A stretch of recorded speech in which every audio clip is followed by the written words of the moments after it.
Excellent. Right. So Craig Conway is the production and logistics director at Janus International. Janus are global leaders in the self-storage industry, and a company Theo James have had the pleasure to work with for a while now.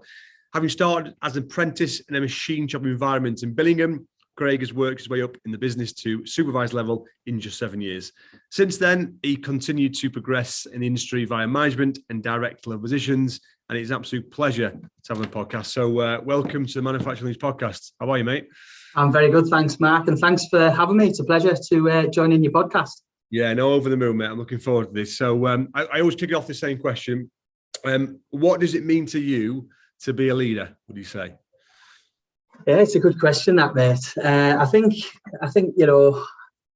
encouragement and motivation to my staff, to the people around me, and being a bit of an inspiring talent, really, for people around the business and younger people to look up to think, this lad's come from nothing, and he's done well for himself. So for me, it's all about that encouragement, that motivation, inspiration to other people around you. I think a good leader isn't really somebody who's all for the self. I'm totally not that person. I'm all about bringing people into the business, trying to bring them up with the business organically, and trying to push them on to bigger aspirations and see where their breaking points are, see what their levels are. What we've all been through, I guess, Mark. Yeah, great. Love that, mate. Excellent. And so let's take it right back. Like you say, you have worked your way up, and I think it's been a real influential journey, like you say, for young lads starting out to see what they can progress in. To take it back right further, even before you apprentice, I mean, what led you to that? Was it, how did you think, right, this is me, or was it something you fell into? What was the journey?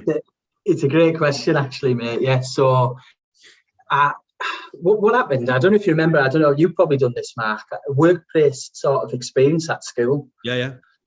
So what happened is we were all sat in class and we were writing down to all these companies in the local area who take us on for 2 weeks experience. So luckily I loved engineering. I loved messing about with motorbikes when I was a kid and cars and stuff like that. So I thought there was a local machine shop in Billingham. And I went there for 2 weeks, and I just learned so much from these big blokes and looking up thinking, oh my word, 2 years time I could be an apprentice somewhere like this. And my brothers, because I'm one of four, went down the same sort of route, the apprenticeship sort of scale and routes, and they've done, they're all very successful people now. And I thought, well, having a brother who was 10 years older than me, and watching his career path, thinking, well, this is how I want to go, really. So went there, learned absolute abundance of knowledge, and at the end of it, this guy come out and said, the managing director, he's called Paul Mesham actually, and he went, there you go, son, there's 200 quid. And I thought, whoa, 100 quid a week? Like 14, 15-year-old. I thought, that's class. And he said, and I want to offer you a Saturday job as well, son. So I thought, get in. So how much is that? So he gave us 50 quid on a Saturday. I started the Saturday after I finished my works experience. And then I just started developing this company. I was on a little lathe, just putting chamfers on pipes for weld preps and little bits and pieces. And he said, oh, and on the afternoon, son, I've got a car garage, you can wash cars. And I thought, great.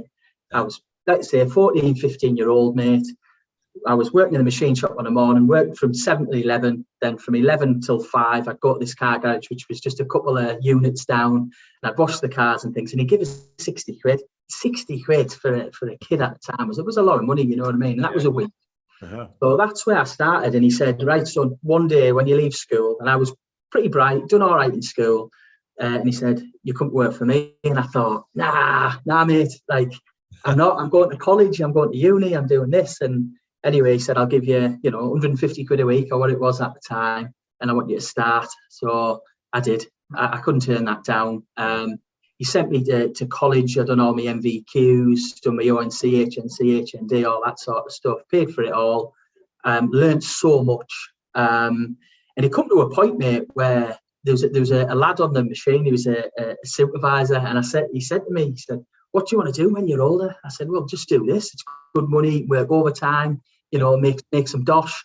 Yeah. And he said, well, I tell you what, son, he said, in 30 years' time, you can have this lathe, because it was the best lathe in the machine shop. I thought, 30 years. That's what I've got to work for. Like, to have your lathe at the end of it. I thought, nah. So that's what sort of inspired me to go into a bit of a career move. So I went into R&D. I went into a supervisor position first. Went through loads of sites working for nuclear power sites as the primary contractors, working for the chemical sites all around sort of the northeast. And then I decided, at that point, I had a couple of years in at supervision. I thought I'm going to try my luck in the R&D world. So I went into the sort of pharmaceutical side of sort of the business. And I went to a new business called Cowie Technology in Colby Newham. And I just worked my way up from there, from R&D to production manager, head of production operations, head of R&D, then director of engineering and production operations over a 7-year period. And it just was absolutely fantastic.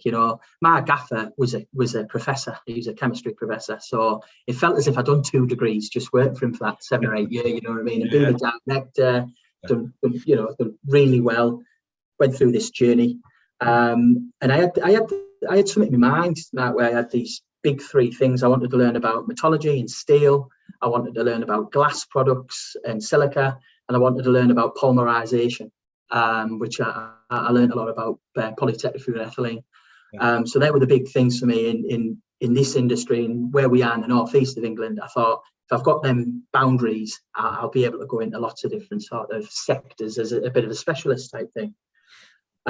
So that then took me on to I'd done well there. I decided I'd outgrown the position, and I wanted to try something else. So I went to a bullet resistant glass company, and they were struggling making bullet resistant glass and bits and pieces. So I went in and done all the engineering calcs, and within 2 months, I ended up head of R&D and general manager and other things. And I just wanted to go back into R&D and enjoy the innovation sort of side of my brain and things. Mm-hmm. Went through that sort of side of things, fantastic.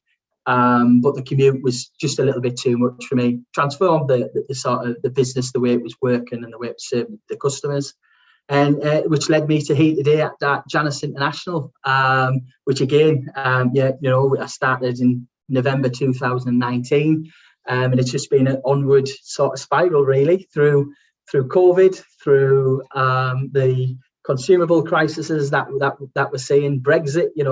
I've learned so much, mate, through my career, but I think the last 3 years has been very challenging, but very comforting in getting through it, to be fair. Excellent, man. And what's interesting about that, I think, is when you take it right back, like you say, you're a young lad on a lathe, and someone who's a lot older you said, this is what you can do, and this is I don't want to do a disservice to people whose aspirations aren't higher than that, because you know what, everyone's got different motivation. Fine, each their own, absolutely. Exactly, but there must be something built in you that when that's great, but that's not for me. Do you know what I mean? Like, where do you think that comes from? Is that, I don't know, is that family, parents, or, Yeah, I think it was me father.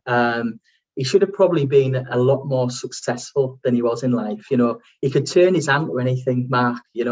When we were kids, if the car broke down, he'd fix the car. If something happened in the house, he'd fix that. And he'd always involve me in the mechanics and his thought process, and he always conquered it. He was such an intelligent guy. And I think it come through that. And again, my brothers, having older brothers, thinking, God, how good's our Sean done and our Peter? And I thought, this is fantastic. And our Paul, all working around the world now. And I thought, yeah, I want to do this. I'm a council lad, Mark. I come from a council estate. Didn't have a lot growing up, mate. And I think that probably was one of the biggest drivers for me as well, mate, if I'm being 100% honest, to get out of that position and, see what I could offer the world and offer myself, really. And, now my children.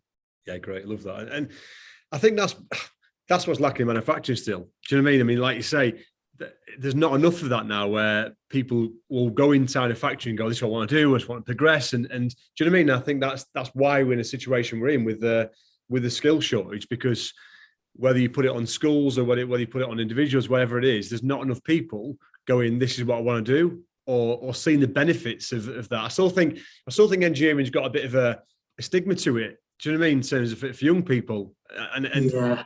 Maybe I'm sounding old here, but I'm not sure people want to do the hard miles. They see probably college, universities a route where they can just sort of maybe coast for a bit, and then I'll work out later on when I'm 40 grand in debt. Yeah, no, for me, mate, it's apprenticeships. 100%, mate. You know, if I got to, and I'm not saying this, but if I got a couple of CVs and I've got the experience there, got someone who's been in the nitty gritty, they know how manufacturing works, they've got engineering principle backgrounds, you know, 9 times out of 10, you know, that's what I'm looking for, because I can hit the ground running.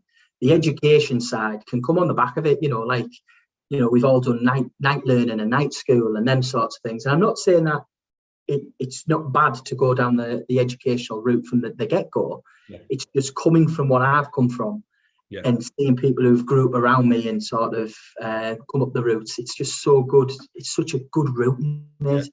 Yeah. And I imagine a machine job environment, you know, it's no walk in the park. You know, you're seeing people grafting there, tough environment. Do you know what I mean? That must have built a lot of resilience as well in you, and determination, I guess, that you're taking on to all the rest of your roles. Yeah, absolutely, mate. 100%. That's something that was, you can't forget that. Can't forget your roots, mate. Yeah, definitely. The management thing then was managing people and being in that sort of role then. When did you think, I could do this? This is something I enjoy, because it's just, you either fall into it because someone drags you in one day and say, right, now you're a gaffer, or it's something you go, right, I want to be this. But what was it for you, do you think? Yeah, that's a good question. Well, it started really, I guess, management, or parts of management, come through supervision. So it was my first supervisory role, and I'd been an apprentice, and I'd sort of gone through the rankings and passed a few people that probably weren't so happy with it. And I was getting pushed by my gaffer saying, Craig, what about supervisor? You can do this. You can run that machine. You can do this, you know, that job. And I just had this grit to want to learn and do things. And it was a hard transition going from an apprentice working alongside people to a supervisor being their boss, you know, 6-7 years later. But it was just that passion, really, Mark, and drive to want to do better. And the same thing is today. I never want to stop. My brain doesn't stop, really. I just want to keep plowing forward, you know, see where your breaking points are, see where you're tentative on the edge here, you know, if it's management or where you are in your engineering skills. I just want to push them to a point where I think, right, that's me and I know who I am. But it's difficult because I sort of haven't conquered that quite yet, if I'm being honest. And I'm not sure if anyone ever does. You know what I mean? I just think that's just and that's something I've learned. It's just an ongoing journey, isn't it? And you know, some people mind different ways. I mean, do you prefer, you know, given the route you've done, do you prefer leading from the front and rolling your sleeves up, or, you know, in terms of telling people what they're doing, what comes more naturally to you, would you say now? Yeah, I think, you know, it's funny because I've gone into a few different businesses, and, you know, you go through culture change, and you go through management change, and you go through process change and innovation change. And for me, the hardest thing, or the best thing for me, is I like to get involved in the beginning stages, but I always want to give the team and peers who work with me and for me the opportunity to grow. So it starts with getting my hands rolled up, getting involved, showing people what my thoughts, my envisage, or my ideas of something working, and then really pulling back from there and letting the team run with it and delegating them sort of soft skills to the guys to feel as if they're running with it. Because, you know, it's like no one wants a micromanager. Everyone wants and performs better under true autonomy, you know, and you only learn, Mark, by making mistakes. It's as simple as that, you know, hopefully small amount, but, you know, you only learn by making them mistakes, mate. So for me, getting my hands dirty, getting into it, but then really peeling back the layers after that and letting that team sort of run with it and just sort of overseeing, really, Mark. And that's the scary bit, isn't it? That's the scary bit when you're going, okay, I've done my bit now it's you. It's I find it hard now. When we were sort of 2-3 years in, I was still recruiting, and Billy, I found it quite easy to manage because it was more like the do as I do sort of thing. But now I'm not recruiting, and now we get people in business that have never seen me recruit. I find it really hard. I find like an old man telling war stories about what I used to do. Do you know what I mean? Like, I find it really difficult. We have things on screens, and there's a couple. Well, there's one record left, which is the annual record I've got, which is about to be beaten. Rogan's about to beat it this year, which I'm pleased. But after that, that's it. I've got nothing. So I find that the trickiest thing, actually, in terms of Yeah, but and explaining how you do things without sort of showing them, I just think so much easier as a manager. I think that probably the shift from being like a supervisor to being a hands-off manager is probably one of the most difficult transition people go through. It is, but I think that's the difference with being a leader, mate. A leader, isn't always at the front, of the crew. Your team are, and you're the one who inspires them, innovates them, shows them, coerces them in, when they've had good days and bad days, and getting behind them and trying to progress them, if it's through education, if it's through career progression, and it is standing back and watching that team develop. And as you know as well, Mark, it gives you the opportunity to think about the bigger picture, because sometimes you can become too far in it because you are the master of all, you know how to do it all, and that's why you're in the position you're in. Yeah. But the biggest thing to do is to try and sit back and let them people and see if them decisions you've made on the recruitment exercises as well, was it the right person? Are they going to be able to do this job? Are they going to be able to move on to be, the head of a department or the senior manager of a department or even a director for that matter, But for me as a leader, it's really much not about me now. It's about my team and making sure that I drive the team forward and push them and see what their potentials are. And that's the satisfaction, isn't it? That's the best feeling when you see people, like you say, you're literally recruited and then you've seen what they've become. It's unbeatable. It's amazing, and what you get back from that as well, Mark. I've had it with 3 or 4 or 5, maybe even 6 people, where I've taken from an apprentice into sort of supervisory roles, into management roles, and then heads of departments, and the commitment that you get back from these people as well, because you've put yourself out there to develop them, to show them, to mentor them, but they're also coming back to you and thinking, "God, you've seen something in me, son." And it's an opportunity, and the commitment and honesty you get from these people is absolutely fantastic. And it's that organic growth, isn't it? It's just it just naturally works for certain people within an organization. 100%. I mean, what in terms of like trait wise, what would you say are your 2 or 3 sort of non-negotiables, we say, when you look for people who work for you? Yeah, now that's a very, very good question, actually. So firstly, it's personality and culture fit. Mm-hmm. Straight away, they've got to be able to work with the existing team that we've built, and they've got to be able to fit that palette. And if they don't, and they're an outsider, it's gonna cause its own sort of problems. So you're always looking for that fit. Yeah. But also, the aptitude and willingness to want to grow with a growing business. Mm-hmm.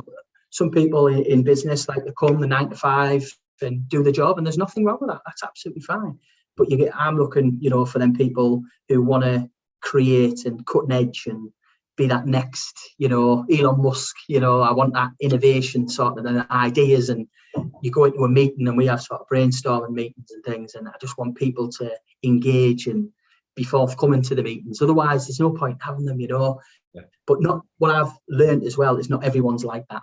Mm-hmm. Not everyone can think like that. But at the same point, the people who can go very, very far in life, And that must be the beauty of the R&D side, because the amount of creativity you'll see on a daily basis, that would be inspiring. Yeah. I mean, I remember first designing my first ever product. I was a young kid. I was 16, and I sold it to a car magazine at the time, and give it away for free. It was a little like a whistler. It went on the back, and it exhausts. It was a bit of an innovation of that. And it was quite a clever thing, really. I got this money, and I thought, this is absolutely fantastic. And it was that creative side of us that I've always gone into business as as a head of this or director of that. But I've always tried to lead the innovation and R&D department as just keeping you stimulated and keeping ideas flowing. So I've created between sort of 12 and 14 new products to the marketplace in different industries. And they're all still selling today, which tells you you've done something right. Do you know what I mean? Legacy as well. Really, really big legacy. Yeah, absolutely, mate. And the most important thing, though, I've brought every single person along with me. Every single person. If it's someone from finance, Craig, it's a great idea, but it's too expensive. Or is it someone from marketing? It doesn't look quite right. Is it someone from design? Getting everyone involved and doing a full 360 is the most important thing through this. You can come up with the best ideas, but if it's the same price for gold bar, you're never going to sell it, are you? You've got to make sure you've got all levels, and you've got to do that by using your team and the people around you to help with that. Yeah, excellent stuff. And look, I'm sure, like you say, you've taken people from apprentice to the management, so there'll be loads of people who you've inspired and inspiring. Can you pinpoint anyone or any people throughout your career who have, do you know what I mean, you can hang your hat on, that they've been a big influence on me? Yeah. There's a couple currently in the job I'm working within. Yeah. But there's two people who really stand out in my eyes. The first one is a guy called George Cowie, professor in chemistry, and a true innovator, and qualifications from every single angle, mate. Really inspiring guy. He's probably he'll be about 86, 87 now, and still, 5 days a week goes in, does his job, and he's a really inspiring character. But also, when I first started, I met a guy called Jim Goodman. Didn't have any qualifications really, but the most innovative character I've ever met in my life. And how he didn't make it to be a multi-millionaire, but even billionaire for some of these ideas and things, I just don't know how he didn't. And I had the pleasure of working with these people throughout my career, which enabled me to think on a different palette, really, that I was never able to think like Mark when I, in the first 12 years of my career. These opened up a few different doorways to think of things differently, reverse engineering things, and I got the principles of reverse engineering, but innovating reverse engineering and making it better as you do it, and it was just incredible. So yeah, I think these people are people who always sit true in my heart to get me into the positions and giving me the experience that I've had in life, to be fair, for sure. Because how natural is that? Like you say, to create a product is, some of the stuff to create is mind-blowing and far beyond anything I could ever even consider. How do you find yourself, these things just come naturally to you for whatever reason? Or is it these sort of people who have almost tweaked the process in your mind that have worked? Yeah, it's just, honestly, it's a strange thing, right? It's just a different way of thinking. Yeah. It's using a part of the brain I don't think you use every day. And when you do start to tailor into it, that's the part you want to be in every day, really. But I probably overthink and undersleep as well on the back of that, which probably isn't a good thing. But at the same point, mate, it's very stimulating for myself to come up with an idea and a concept and things. And that gives me that other part of the job as well, Matt, where you've delegated things now, the day-to-day runnings to a very strong team, and you're overseeing that. But it still gives me the stimulation and being able to do things that are unknown, and it's the unknown to me that's special and makes things different. Yeah, love that. Excellent. And you mentioned, obviously, you say, we've had challenge after challenge. There's always challenges, but I guess in particular the last 3-4 years. But I mean, what would you say has been throughout your career? I guess it might be now, might previously, has been the biggest sort of challenge that you've had to come up against? Because there's been a few. Wow. I think over the last 3 years has been extremely challenging, from Brexit and writing a cryptography of how we're going to deal with different countries and how we're going to get in, how we're going to use these ORI numbers, how we're going to transfer goods inbound, outbound. That was quite challenging. Steel crisis, in regards to escalating steel prices on the CRU index, and trying to negotiate and use the world as a primary focus to try and negotiate best terms on price and things into the organisation. But I think probably the biggest highlight would be going into a business with a culture that's just not quite right, and altering that culture to really offering a dynamic sort of business world now where we can really innovate and create and really get traction in movement in the business as well. So some big aspirations as you go in and thinking, have we quite got this set up right to be able to get where we need to be?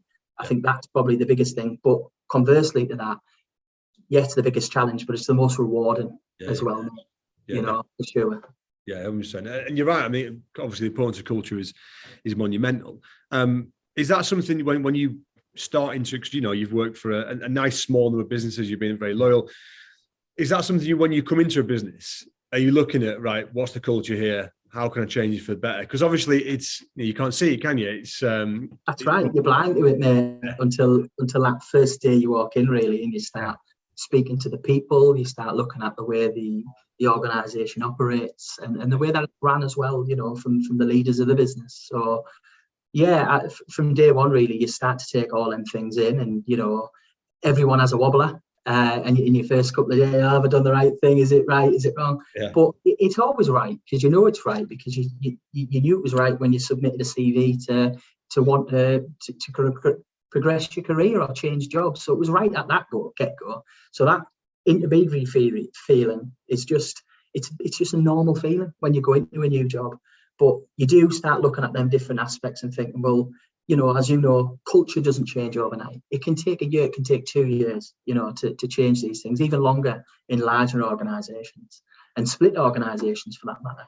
But when it does come together, mate, and starts to glue, it's quite rewarding. And we work with a number of companies and different sizes, cultures, all sorts. And you get companies who go for a really tough period of time where the culture isn't where it needs to be. Janus has been the opposite to that. In terms of the feedback we've always had from people who've worked there, it's been the culture is brilliant, and even like the little hidden benefits and all the sort of stuff you get with that. So that, like you say, doesn't come overnight, does it? So is that something you've been a part of to work at that, because it works? Absolutely, mate. Yeah, absolutely. Played a big part in that with the team here in Peterlee, and obviously our headquarters in Twickenham, London. We've also got another place in Australia, in Brisbane. Singapore, America. It's a hugely growing business, and we all have the same loyalties to one another, and we all have the same charismatic sort of responsibilities as leaders, that we want to drive this forward together as a business and a company.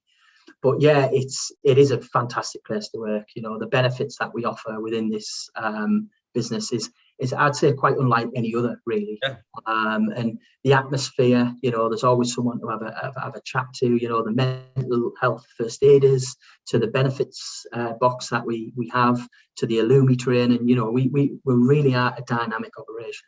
And not only that, everything's sustainable as well. We're thinking how we best process this. We're looking at our carbon footprints. We're not just one of these companies who say we're doing it. We actually are doing it. We dedicate our time, resource and money to this to ensure that the business is the best it can be in today's world, and for our children. I know, Mark, you've got children. I've got 3 children and 1 on the way. And it's what we leaving behind. How are we going to ensure that our kids have the next best go at it? We're an industry, and we're going to do things that are damaging in regards to the CO2 emissions. But what can we do to offset that today to ensure that our younger generations have a good opportunity and can work with it moving forward? I love that, and you're absolutely bang on. A lot of companies talk about it but don't do it. I mean, there'll be companies and people working for companies hopefully watching or listening to this and thinking, we could improve. Do you know what I mean? We talk about net zero in 10 years, whatever, but we don't know much about it. Practically, what do you think your companies can do, I guess, to actually get the wheels in motion for either culture or things like sustainability to try and improve? What do you think that Janus have done to really help move the needle, I guess, with that? I think in our sector, for sure, in the self-storage sector, manufacturing and construction, we are really leading the way in this, in regards to the way that we're looking at plastics at the minute. What plastics and packaging do we use? So we've got a guy, Paul Field, who's working our ESG policy at the moment, and looking at how we can mitigate that completely from the business. So not just half it, knock 60% off it, totally take it out of our business, really. We've innovated new technologies in regards to sustainable products. So we've got a new product called Green Coat, which is made from rapeseed oil. So it's all natural. There's no lead-based sort of elements in there for the colour vibrancy. It's all about sort of natural products and bringing things into the marketplace that didn't exist originally. And it's about setting that precedent and leading, really. So I think the rest of the industry will follow and have started to do that. But we as a business are always 2 or 3 steps ahead in regards to what's next. So we've worked on that. That's something that's very much in today's sort of offering, but working on 2 or 3 other things, which I can't disclose at the minute as a public company. But we're always looking to, to push forward and strive as a business. Love that, excellent stuff. And you mentioned it before, like you're saying, you're a family man, and good luck. It's 2 weeks' time. You got the 4th on the way, have you? Yeah, 2 weeks' time, mate. Yeah, absolutely. So 3 boys, and we're having our little girl in the next 2 weeks. Yeah, so really looking forward to that, mate. 5-a-side team, if not, mate. Couldn't you? Yeah, I will ask and go and goal. Exactly, yeah. But it's one of those. I mean, like, you're obviously someone who is extremely passionate about what you do. That's obvious from the start, and I'm sure you'll think, but like myself, you'll think about work all the time, if not a lot of the time. It's difficult to switch off. I mean, how have you found that, coming from work to home to obviously what will be manic at times, good or bad manic, it'll be manic. How do you sort of control that and balance that out, would you say? Yeah, I'm not gonna lie, Mark. It's difficult, and people can switch off, and some people can't. And people who say you'll learn to switch off, I don't think probably understand that sometimes you can't switch off. So I've read that's problem. Yeah, book after book, meditation sessions, breathing. There's a lot of things that do work. There's a lot of things that really, really do work for me. But I think I'm a bit of an overthinker anyway, and I quite enjoy it. It stimulates me in regards to, like I say, Mark, I can go to bed, have a 6-7 hour session in my head, wake up, and I feel like I've done a shift and I'm knackered, and I just get up and do my job, But what I try and do when I go home, I do try and divide, family and work as best I can. So I'd love to spend time with the children, the family, and our life at home, and try and keep it as segregated as possible. But sometimes it can be difficult depending on what challenges you're going through in the day-to-day life. But I do try my best, and I think probably best by really using sort of meditation techniques and things like that at the minute. Seems to be working for me. But it's early days. 100%, mate. Look, that's a journey that I've been on myself, and it's one of those, isn't it? I'm sure you're probably the same as me. If someone said 5 years ago I'll be meditating and breathing, I'll be like, hey, you haven't laughed. But you know what? It does work, and I think it does, mate. What's been the real positive thing about the less stigma around mental health and men talking more, and probably accepting that life is tough and we can't just go out. It is what it is. We have to put things in place to make sure that we're the best version. And that's always my thought. How can I be the best? How can I be the best version of myself? How can I show up today? I'm going to have to work on myself. And for me, that is, like I say, breathing, meditating, journaling, reading books, and it is difficult sometimes because I don't know about you, I listen to a lot of podcasts, and pretty much all those podcasts are classed as educational, Stephen Bartlett ones and stuff where I feel like I'm learning. And actually sometimes I'll have to force myself to put like a Chef Wed podcast on, I say entertainment, misery, but just to go. I can't always be learning. Do you know what I mean? It's balance, but I think sometimes when you're in that world of personal development, you've got to balance that out as well, haven't you? It's difficult. You do, and it's difficult, mate, especially having a young family and a large scale business to look after, and the rest of it. It can be very demanding. But yeah, I think. Quite right, mate. The meditation and things, 100%. If someone had said that to me 5 years ago, I'd be like, oh, whatever, I'm too busy for it, and I just carried on. But now, being a little bit more mature in age, I guess, you take things like this a little bit more personally, and you've got to look at these things to ensure that you can switch off and things. And I think the brilliant techniques, and it does work for me as well, mate, for sure. Yeah, definitely. Yeah. So, and I imagine, for you now, then you talk about, legacy, what the stuff you've done in the industry. That must be a big one for you in terms of, bringing up your kids now. I get it, particularly, man, I don't want to be sexist, but I guess you got your 3 lads. Look, your girl hopefully might, and I hope she does, because manufacturing needs more women. But, is that something you're going to try and? Would you try and influence them, I guess, to that industry now, or what are you thinking? 100%, mate. I'm big into me cars, mate, as well. So I've built cars, I've messed around with cars all my life, really. And the kids are so intuitive, and my son would build a carburetor, Amazing. yeah, when he was about a 7-year-old, he could strip it down to be on the top. You might have 14, 15 components from gaskets, seals, bolts, nuts. He could put it all back together, no bother. Yeah. So they intuitively just went down that street. And I think you do, don't you? You follow your dad's footsteps to a degree, and your mum, and these role models in your life. And I hope I'm a role model to my children that they're going to the engineering sectors. I've also got a niece, Darcy Conway, who's one of my brother's young ones. And she's female, and she wants to get into the sort of engineering sector. And she's a very bright and capable being. So I think she'll do very, very well and be very successful in her career. So you're right. I think both female and male. I think engineering for me and manufacturing, it's my pleasure.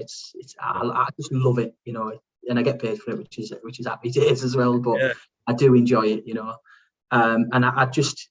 A message really to everyone out there would just be to, be thinking younger, what you want to do in your long-term aspirations, making sure that, you're making the right decisions in life, you're sticking in at school, you're getting into these groups and activities, you're getting into things that isn't just football and just this, because, that's great. And, let's all hope we make it to be a footballer. But the reality of life, we're in the northeast of England. There's a hell of a lot of infrastructure and engineering around here. And I think there's a lot of fulfillment for local people to be getting apprenticeships, to go into these colleges, to go through these training groups and organisations to bring back the UK manufacturing infrastructure, for sure. Love that, man. I completely agree. And I still don't think people realise the type of career you can have in manufacturing engineering, the type of money, if someone's motivated by money, I don't think they naturally think, I want to be an engineer. You can earn really, really good money now. You know what I mean? Extremely good money, mate. Yeah, my brothers do. One of my brothers is, he loves the money, and he's worked, on the Gorgon project in Oz. He's just come back from Korea. Mega money. So if you want to make mega money in engineering, you can. But you've got to be prepared to travel for it. You've got to be prepared to put the time in it and the commitment.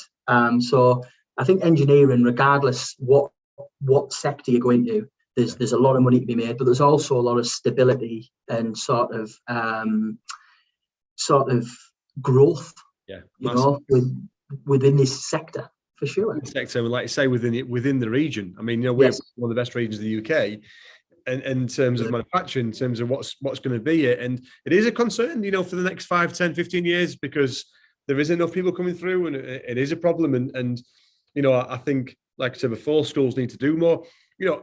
First time I walked around Nissan, I was 28, and I was just like, Jesus Christ, this is amazing. Do you know what I mean? Like, it was literally like, and I'm not from I'm useless. I can't put a picture on a wall. Do you know what I mean? So I'm not technically minded. I mean, all the people who are technically minded, because I'd love to be. But as a 13-year-old lad to walk around there, who doesn't really know what they want to do. Do you know what I mean, really? And perhaps aren't lucky enough to have the same role models or parents who do something, that others have. They'd be like, right, what do I need to do to work in an environment like this? That's right, mate. And I think we've got to start it younger as well. So businesses should be opening the doors to younger people and younger generations, and doing tours, doing factory tours. It might be that it's an administrative role. It might be that it's a design role. It might be that it's a management role or operator role. It doesn't matter. But I think the awareness for people to come into industry now is hard to get. When I was younger, I could turn up somewhere and someone would show me around. Now with health and safety and other things, very, very difficult. But there's no reason you can't work around this. Nothing's impossible. And I think potentially we should be bringing the local people from around the areas and thinking, in the last couple of years of school, and saying, come in, this is what we do, this is what we offer, and try and bring people into the industry. They might want to do it, but at least they've seen it. We've got some machinery that we've just, on the CapEx side, spent millions of pounds on, top tier level 1 automotive robots and things. It's incredible to see, and I brought my sons and showed them off the mezzanine, and said, look, there's the machine, and I think it's something off Transformers. They think it's amazing. It is now, robotics and stuff, like, it's astonishing, isn't it? But it engages them, mate, and they think, right, I want to be like you, I want to do this, and I think that's what we need to try and do in this industry at the minute. You know what I mean? That not everyone's going to be a YouTuber. Yeah. And and there's nothing wrong with that, and having them great aspirations. But let's think about how we can bring people into the business and ensure that the manufacturing industry, goes on for the next 20, 30, 40, 50 years of our careers, Completely agree. And we joke about YouTube thing, but you bang on that is the way the world's going, which is fine. You know what I mean? People can do a lot of money and influencers and all sorts of this sort of stuff, but it's not everyone can be one, and then that's right. What skills have you got after that? So it's really tricky. I completely agree. One question I want to ask you as well, which funny enough, I said to Vicky, I said I'm interviewing Craig Conway. Said if you ask him one question, what would it be? It linked into what we talked about before about the family, and she said if you could, obviously your three sons, if you could give them one trait of what you have, what would it be? Right. It'd be to be innovative, be different. Yeah. Be different. Don't go with the norm. Be different and be that person that stands out for being right or wrong, regardless of what you think. But if you come up with an intuitive idea, put it forward. Yeah. Be different and stand out. Yeah. That's what it'd be for me. Oh, good man. Well, that leads me on to a few sort of final questions I tend to ask. One of them leads into that nicely. And I'm expecting big things from you from this. So I ask everyone this, but it's right up your street. So what's the most innovative technology or strategy you've implemented to help change your team or business for the better, would you say? Right. Okay. Yes. There's been a few in different businesses. And I guess I've been lucky. Some things have worked, some things haven't. But I've had 2 or 3 which have really transformed the business and the way it functions and works.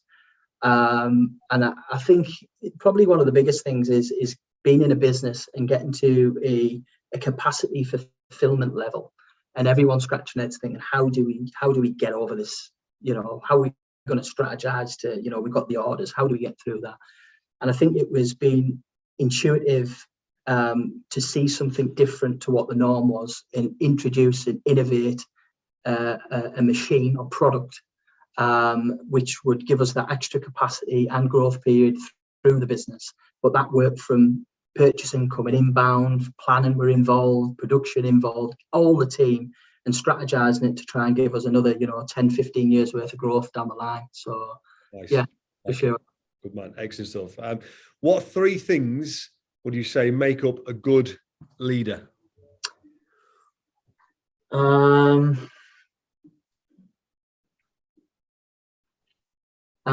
Consistency. Yeah. Honesty. Yeah. And being a true leader in that you're inspiring to your team. Yeah. I'd say that I mean, that's off my head, but that's probably the 3 key things for me. Yeah. In that you're always honest, you're consistent every day, you're not someone who changes and flits here, there and everywhere, and you can give some sort of inspiring sort of motivational speech in a meeting, at the Monday morning, come on guys, let's go, and everyone sort of gets behind you, and they're going for it for the week then. I'd say they were the 3 things, mate. Out of interest, in terms of management wise, how hard do you have to work at it? Is it, in terms of whether that be books, whether that be courses, what do you think's helped you improve to be a good manager, would you say? I'd probably say that the biggest thing is the natural environment, learning from your mistakes, learning from what works well and doesn't work so well. And then tailoring yourself back to what works for others as well as it does for yourself. I think that's what makes you a good leader. And I think sometimes, it's listening more than you speak as well. Listening to your people, listen to the surroundings, listen to what's going on in the day to day. You might think you know it all, but always listen. Always make sure you give people the time, and then you can react on the back of it. And that doesn't mean it's got to come straight away. You can think about it overnight. Sometimes the reactive things are the things that you do wrong. Think about it, mull over it. I think that's probably like that. Where I'm at there. Interesting, yeah, because perfect. Right, so last one. If you could go back to the first day of managing someone, so your first day as a manager, what advice would you give yourself? Obviously, knowing what you know now. Yeah, don't think you know it all, because you don't. And we learn every day through people, through technology, and through the tools we use. So don't think your ideas are better. Don't think you know everything. Give people time, listen to them, compute that, and then relate it back. There was a few times in my younger career where I thought I knew best, and I probably didn't because of experience. But I soon curbed that and put that right. So for me, just be a good listener. Ensure that your skills and your performance and your criteria and your education comes first in regards to how you make them moves on different sort of strategies you put in place. But the biggest thing is listen to people. Listen to people around you before you make decisions. Yeah, for sure. Excellent stuff, mate. So Janus wise now then, and what's the next few years looking like then? Is some big plans, I imagine. Oh, absolutely unbelievable. Unbelievable. We've got some big things going on in Australia at the moment, in Asia, and obviously in the UK and Europe. We've invested heavily in machinery. The business just continues to grow. It just becomes stronger and stronger. So yeah, it would just be to ensure that we just keep on that ladder, just keep climbing as a business. And we will, because we've got lots of things coming, for sure. A lot of things I'd love to be able to talk to you about, but obviously being public, it's difficult to do this. But most importantly, just to continue on this onward journey, get some stability in the world, I think is a big thing, so that we can really see how we can run. But how my teams have reacted to this is unbelievable, and teams across this business in regards to purchasing, logistics, production, working in an environment we've never all worked in before. And we've been very, very lucky that we've got through it pretty much unscathed, in that we've bought well, we've planned well, and we've purchased well, which, puts us at that sort of top tier position in manufacturing and construction at the moment. And I think you've also communicated well. Do you know what I mean? In terms of the team as well, in terms of people we've spoken to, the communication is so important, and that's been apparent. Yeah, absolutely. Yeah, look, Craig, it's been great, mate. I think it's been the passion you show, I think, is inspirational. There's been some really good stuff about what companies and people can actually do to improve the business, culture-wise, manufacturing-wise. Yeah, I really enjoyed it, Craig. So yeah, thanks, pal. It was great. Oh, thank you, Mark, and thanks for having us on your podcast as well, mate. It's been a pleasure. Cheers, mate. Thank you.